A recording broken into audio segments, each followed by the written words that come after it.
Hello, I'm Dave, and I'm going to be the guy in the bottom right of the screen for most of this video. I'll go there now.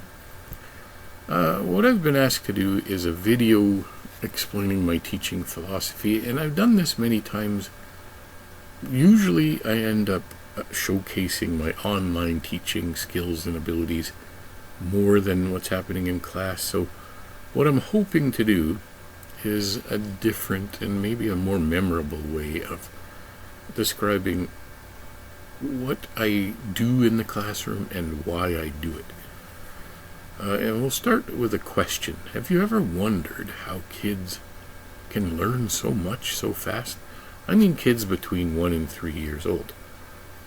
Well, there's something called neurogenesis that occurs, and it literally means neuron, that's brain cells, creation. They give birth to more brain cells, millions more. And because these brain cells are hungry, and maybe you could say thirsty, they want to learn as much as they can. So they learn. They learn fast. And we've all seen this, right? Their brains grow every day. Kids absorb so much knowledge in such a short time, and typically when they're between ages 1 and 3. Well, how do they do that? That's another big question.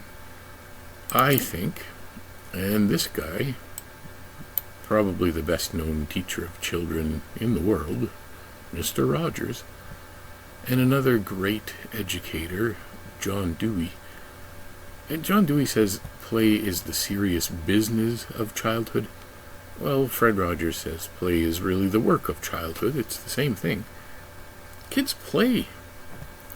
We all play when we're young, and that's how we learn to speak and hear and listen and understand our first languages.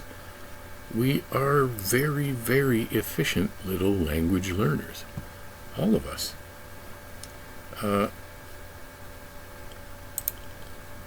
Next slide.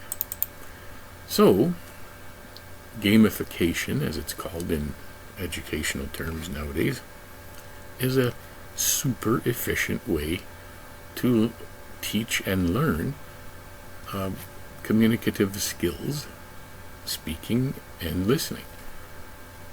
And if a person is in the initial stages of the English language, low level, no matter what age they are, between 1 and 3 or between 1 and 100, gaming is still good. It's still a very efficient way to teach those skills. Super efficient. I've used about 100 different games, and I've even made games. And here's one of the games that I made to describe what I'm talking about. Usually when people are in the beginning stages of English language acquisition, they learn present tense and present continuous tense. They learn about jobs. They learn about how to describe people. If you're learning any of these things, here's a perfect game for you.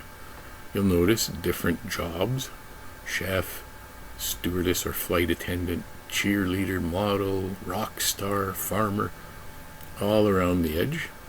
Those are occupations, if that's what you're teaching. Here in the center are questions to ask about these occupations and people. Are you tall? Are you black? Are you white? Are you a man? Are you wearing a uniform? Are you wearing a hat? Do you have red hair? Do you have blonde hair? Do you have an eye patch?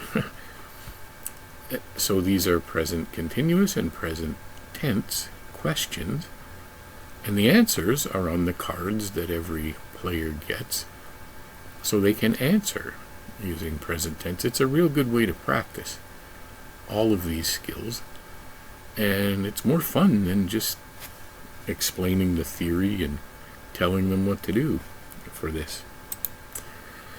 However, in later life and the later stages of language acquisition, you need some more different kinds of thinking. You need to develop your language in the form of grammar, reading, writing, maybe a little better pronunciation, and for sure some more advanced vocabulary, more impressive, if you want to become fluent, eloquent, or even articulate. That's what I call Harvard English. This is what you need, and it takes a different kind of brain cell. Normally, in adolescence, that's when we develop these brain cells. It's a period called adult neurogenesis, and it starts in adolescence at the same time as puberty and when we become adults. Good news is adult neurogenesis, it goes on forever until you're 100 years old if you exercise your brain. It's just like a muscle. You need to exercise it to make it work well. This is why I support lifelong learning, and I think every teacher should. And if you like these philosophies, I have many more, but this is just a little bit of a taste of what I bring to the classroom. And I hope you like it. I hope you understood. If you have any questions, let me know. We can talk more about it. Okay, nice to meet you. Thank you for your kind attention.